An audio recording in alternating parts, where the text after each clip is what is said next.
Vamos debater aqui na mesa, vamos aprofundar um pouco mais esse debate. Meu querido Henrique Kriegner, nós estamos com uma situação que eu quero ouvir a sua opinião. A dívida norte-americana é de 36 trilhões de dólares.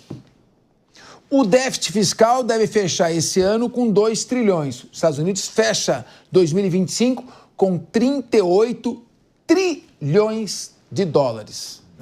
Tem uma ideia, nosso PIB é 2 trilhões. A dívida dele é 38 trilhões. Mas eles têm uma vantagem. A maquininha de fazer dólar é deles. Vão fazendo o dólar, vendendo os bondes deles, que são os certificados do Tesouro, e vão renegociando. Agora, a China, por sua vez, está com a queda na sua industrialização, aumento de desemprego, está numa situação complicada. Tanto que eles começaram a maquiar os números. Como é que você vê o fato das taxas estarem altas para ambos os países e agora reduzirem? Isso deve impactar como na economia americana e na economia chinesa, já que são as duas maiores economias do mundo. 28 trilhões de dólares do PIB americano, 17 trilhões de dólares do PIB chinês. E aí, nessa guerra, o que acontece? Boa tarde, Capês. Boa tarde a todos que nos acompanham, também aqui os colegas da bancada. A pergunta aí e aí para o Brasil também, acho que é um ponto que a gente precisa considerar, né? Como é que a gente fica? Mas voltando aqui à sua pergunta, a China tem um diferencial nessa guerra, apesar de eu acreditar bastante que tem uma certa desvantagem nisso também, mas é um diferencial que garante um pouco mais estabilidade para a China, que é o fato da China não ser uma nação democrática. Quando as autoridades chinesas estão negociando questões econômicas, políticas econômicas, ela não. Os Estados Unidos têm uma preocupação e precisa manter a preocupação justamente na questão dos preços.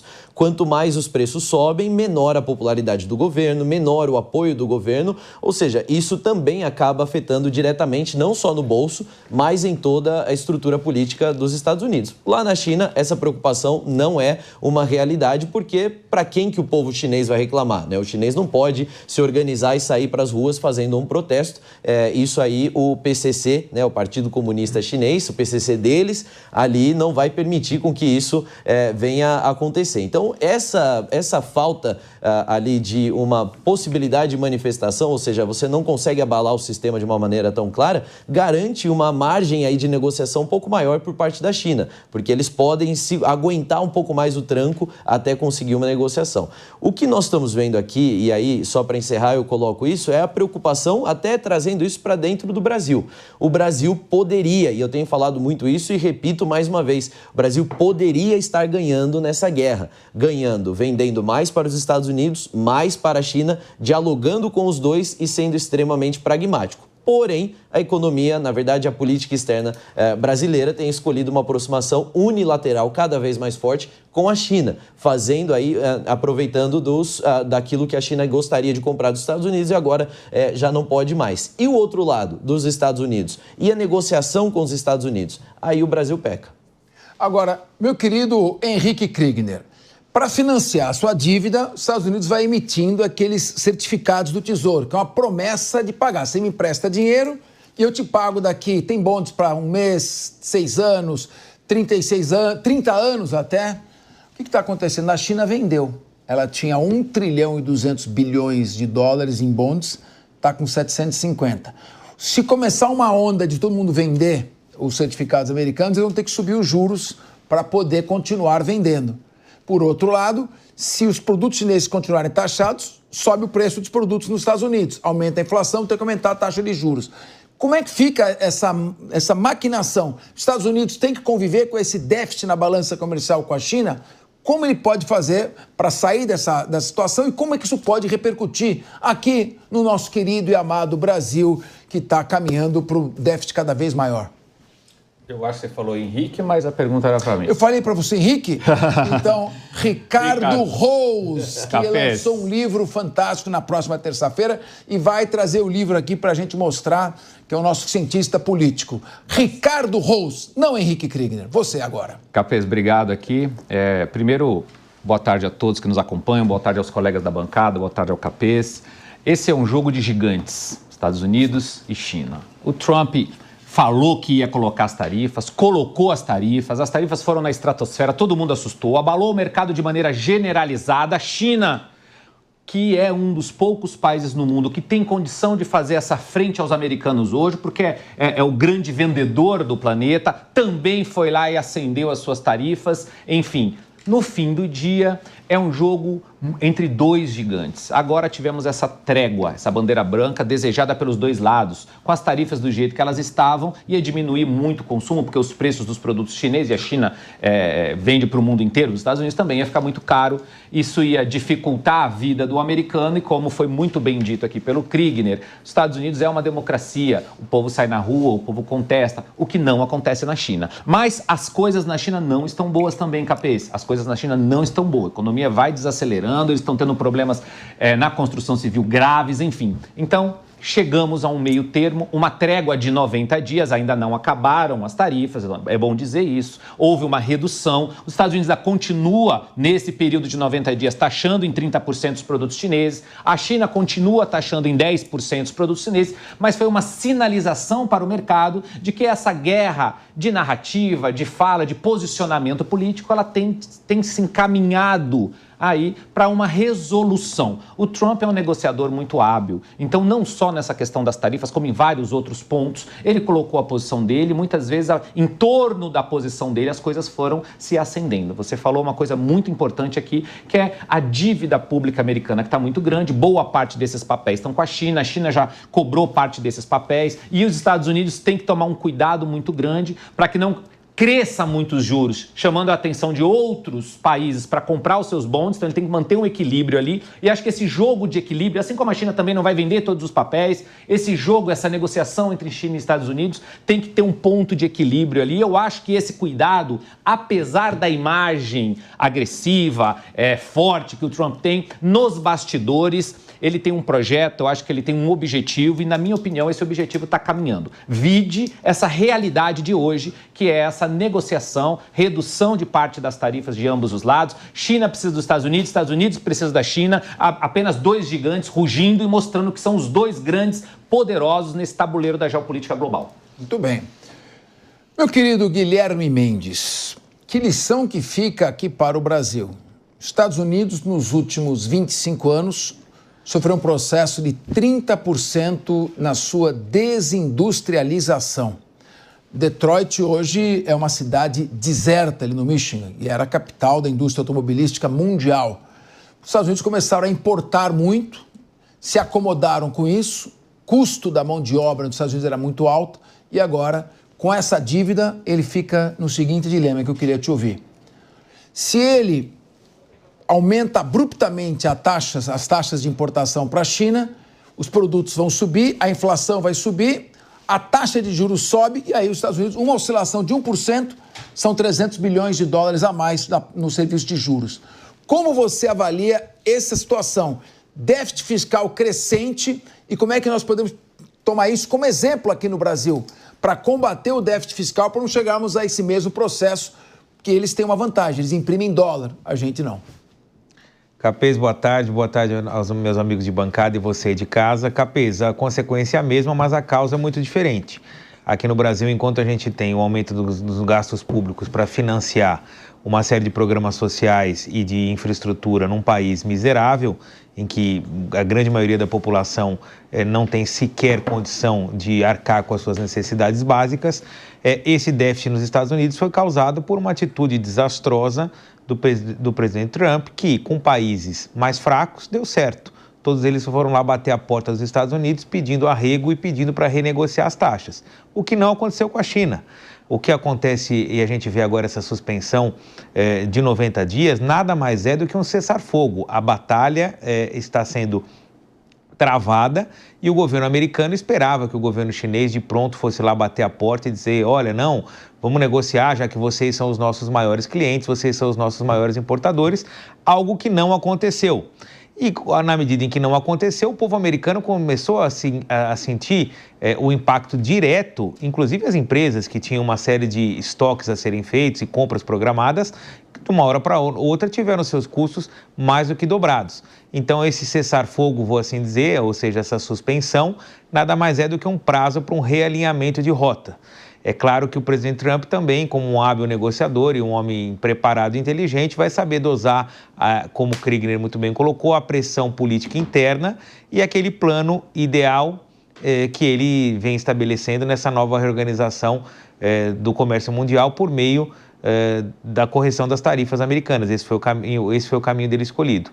Mas falando aqui um pouco do Brasil, quando os meus colegas aqui comentaram, eles pularam a principal notícia no que diz respeito ao Brasil, que é a visita do presidente e o anúncio do investimento chinês no país da ordem de 27 bilhões de reais. Esse eu acho que é o ponto que nós brasileiros devemos observar e comemorar. O Brasil fez exatamente o que deveria ser feito, na medida em que há um gap entre aquilo que a China vai deixar de vender para os Estados Unidos, o Brasil foi à porta chinesa dizer, olha, eu tenho interesse em comprar os produtos de vocês em condições melhores e, da mesma forma, tenho interesse em fornecer aquilo que vocês vão deixar de comprar dos Estados Unidos por conta das supertarifas. Esse é o papel de mascate, o papel de comerciante que o presidente Lula e o governo brasileiro têm que fazer. Voltaram da visita à Ásia com essa boa notícia de investimentos chineses no país, o que é sempre muito animador, não é? É fato que o anúncio de investimentos não quer dizer necessariamente a implementação imediata e tampouco se pode perceber muitas vezes os resultados num curto prazo.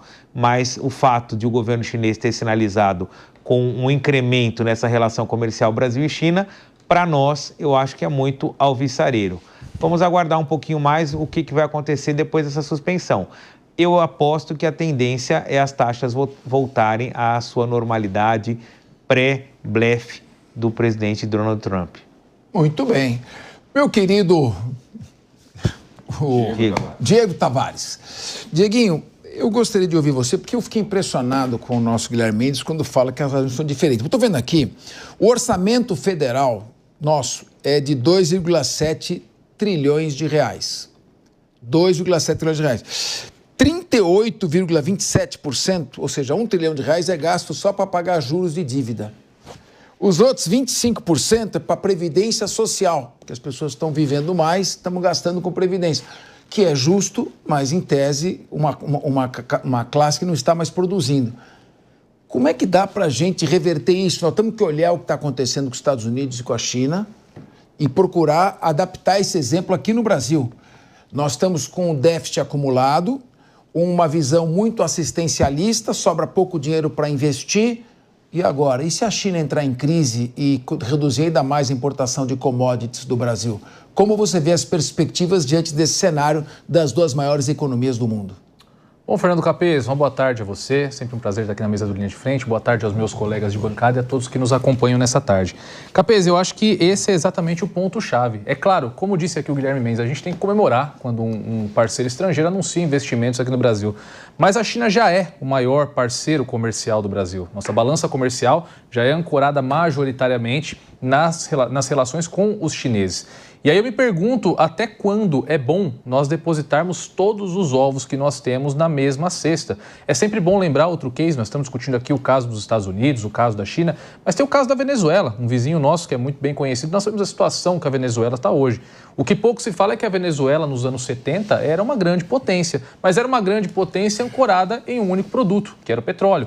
Teve uma crise no mercado de petróleo, o país não conseguiu segurar suas contas e quebrou. Então, eu deixo esse questionamento que só o futuro dirá, que é o que será que acontece se o Brasil começar a ancorar todo o seu mercado nas expectativas chinesas e de um momento para o outro os chineses encontrarem uma alternativa melhor. Certamente isso não vai ser muito bom para nós aqui. Agora, falando do acordo, Capês, eu acho que ele tem que ser comemorado sim. Enfim, se foi um blefe do Trump, o Gui aqui disse que não deu certo, mas ele mesmo admite que, olha, os países menores vieram para a mesa para conversar. Então, de certa forma, foi uma estratégia nesse ponto acertada. E agora, com um acordo com os chineses para redução da tarifa, nós voltamos voltamos ao status quo em relação à relação Estados Unidos e China, e em relação aos outros países, as tarifas estão aí implementadas. Então, pode ser que o Trump tenha acertado com essa manobra. E para o restante do mundo isso é muito bom, porque o Rose disse aqui, é uma briga de gigantes. E nessa briga de tubarões a conta estava sobrando para sardinhas, né? Nós aqui no Brasil, enfim, tentando encontrar uma saída para isso, outros países tentando encontrar uma saída, e o acordo agora traz de volta estabilidade para o mercado. Você mesmo disse aqui na chamada da notícia, as bolsas em alta. Nós temos também o reabastecimento de certas cadeias de suprimento que sofreram uma interrupção na ordem de 600 bilhões de dólares, o que é muito significativo para o mundo. Temos a contenção da inflação, então o mundo caminha novamente para as relações comerciais globais para um certo cenário de normalidade. O que vai ser depois desses 90 dias? Pode ser que isso se estabilize, as coisas fiquem como estão, ou pode ser que, enfim, as tarifas voltem. Isso só o tempo dirá. Mas o fato é que essa jogada aparentemente estranha de Donald Trump está se mostrando agora no cenário atual, quem sabe, um acerto. Pois é.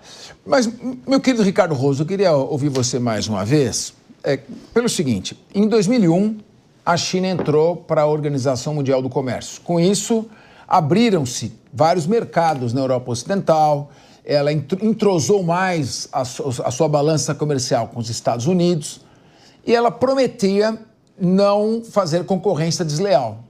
De lá para cá, a economia da China quintuplicou, ela passa a ser a segunda maior economia do mundo. Eu lembro que há 30 anos atrás ela se encontrava atrás do Brasil, inclusive. Hoje é a segunda maior economia do mundo.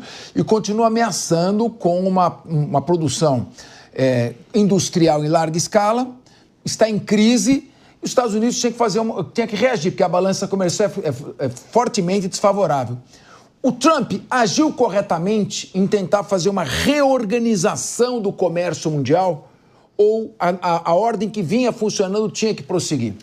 Capês, na minha opinião, o Trump agiu de forma corretíssima, em balançando as relações comerciais no mundo. Porque do jeito que a coisa estava, para os Estados Unidos da América, lembrando que o Trump é presidente dos Estados Unidos da América e nós aqui estamos fazendo apenas uma leitura do nosso ponto de vista. Então, o Trump governa para os americanos, ponto. Inclusive, foi nessa plataforma que ele se elegeu. Ok? De voltar a reindustrializar os Estados Unidos de um jeito ou de outro, e aí veio todo esse abalo, na minha opinião, correto por parte do Trump. Porque veja o que aconteceu, os menores se reposicionaram e foram lá, e o gigante que é a China, que é quem estava engolindo, e se o Trump não se reposiciona, não chacoalha o tabuleiro geopolítico global, a China simplesmente ia atropelar. Porque aqui entre nós, acho que a nossa audiência se recorda, não há muitos anos, a única coisa que a gente lembrava da China, o que nos remetia à China, era a cópia de produtos falsificados. A China nunca ligou para relações quase nenhumas, nesse aspecto de respeito à propriedade privada, de respeito à propriedade intelectual, etc. Agora vem se reorganizando. E nisso fez com que a China se tornasse um gigante, o grande comércio do planeta, inclusive construindo uma nova rota da seda com o objetivo de vender e vender e vender cada vez mais para países africanos, para países da América do Sul, para países da Europa, para todo mundo, que é o que a China está fazendo. Então, havia necessidade ali, no caso do governo americano, de haver um reposicionamento, de haver um chacoalho nesse tabuleiro geopolítico. O Trump fez isso.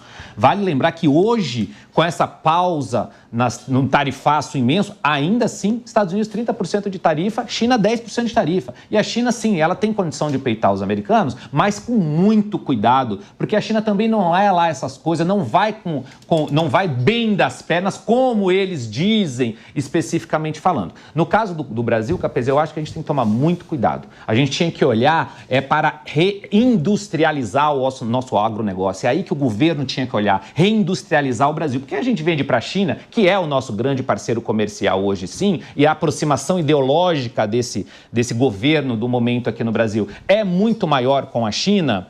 Sim, mas a gente vende para a China commodity, compra da China eletrônicos. Então essa balança comercial nossa, ela só vai nos prejudicar. Vocês têm tanto para comemorar, não. Eu ficaria muito feliz se o nosso governo tivesse preocupado em reindustrializar o nosso agronegócio, por exemplo, para sim, vendermos commodity para a China, mas também vendermos produtos industrializados, que a gente não está fazendo isso, infelizmente. E vale lembrar que essa proximidade excessiva do Brasil com a China, não aquela posição antiga que nós tínhamos de neutralidade, vamos vender para todo mundo, vamos ser o celeiro do mundo, nada disso. Essa proximidade excessiva com a China pode afastar o nosso segundo maior parceiro comercial, que é os Estados Unidos.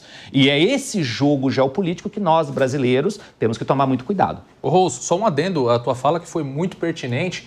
muitos dos apoiadores mais próximos de Donald Trump, alguns estrategistas de sua campanha, falavam abertamente, na época, no período eleitoral norte-americano, em uma refundação da ordem econômica mundial. Então, esse movimento do Donald Trump de fato, abalar o mercado mundial é não só, quem sabe, um movimento estranho, um movimento de louco, como muitos disseram, mas é uma promessa, uma verdadeira promessa de campanha. E a respeito do que você falou sobre o Brasil, eu não vou nem usar o termo que você disse de reindustrialização do agro. O Brasil tem o potencial para criar, ser vanguardista na fundação de uma agroindústria, num molde que nós não temos em nenhum lugar do mundo. Nós temos aqui uma atividade agropecuária que é uma grande joia de coroa. É uma atividade aqui que é competitiva, que é tecnológica e a partir desse mercado, o Brasil pode sim criar uma indústria que não existe em nenhum local do mundo e ser protagonista, enfim, desse grande avanço que vai ao encontro também de uma necessidade mundial diante do grande volume de exportação de agrocommodities que nós temos aqui no país. Então, a tua fala é muito acertada nesse ponto, mas ao que parece também, o Brasil não parece caminhar por essa trilha que, sem dúvida nenhuma, seria ideal, considerando a nossa vocação, a vocação econômica que nós já demonstramos para o mundo.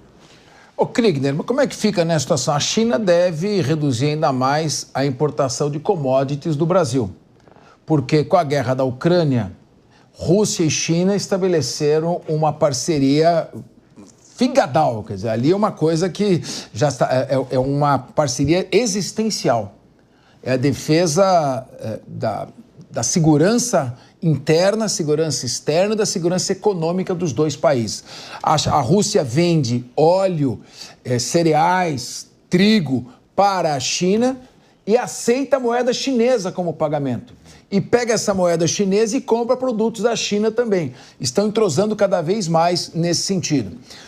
Que risco pode correr o Brasil quando você vê, agora, caso venha, se Deus quiser, um cessar-fogo na Ucrânia, a Ucrânia retomando a sua atividade fortemente agrária também, o Brasil pode vir a sofrer consequências em razão desse mercado, mais do aumento das tarifas impostas pelos Estados Unidos da América. Ou seja, um país que está gastando 60% do seu orçamento com previdência social e funcionalismo público federal, está preparado para enfrentar essa crise cada vez maior que se avizinha? Não, de jeito nenhum. Na verdade, o Brasil não está preparado para enfrentar crise alguma, né, Capês? Acho que seja ela interna, externa, natural, fabricada por homens, crise política, econômica, o Brasil não está pronto. A gente está num problema aí, num cenário bastante complicado.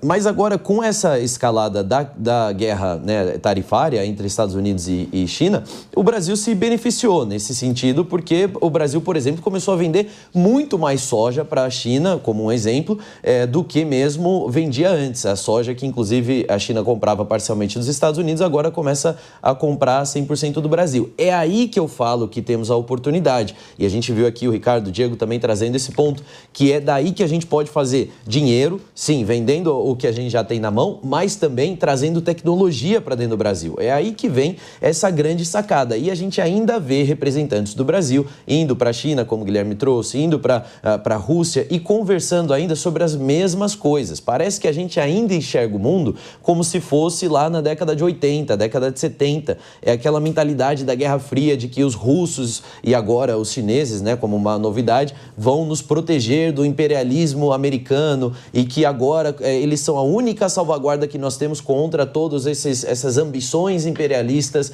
por parte dos Estados Unidos e Donald Trump. É uma visão tão antiquada, é uma visão que já não se aplica mais e que mantém a gente sendo um grande celeiro do mundo. É bom sermos um celeiro? Claro que é. Traz dinheiro, traz muito mais coisa. Mas a gente tem muito mais potencial de desenvolver os nossos setores. A gente falou aqui do agro, investindo em tecnologia para o agro, industrializando o agro. Mas existem outros setores da nossa indústria que estão dormentes. Existem investimentos aqui de infraestrutura no Brasil que poderiam ser feitos agora, nesse momento da guerra, para que a gente pudesse dar uma alavancada econômica no país. Mas, infelizmente, não temos perspectiva, não é essa a visão do nosso governo. Meu querido Guilherme Mendes, a China é um capitalismo de Estado, certo? É um regime autoritário, ditatorial, mas cujo crescimento é ditado por padrões modernos, padrões capitalistas, não socialistas. Os Estados Unidos é uma economia liberal, berço da economia liberal do mundo.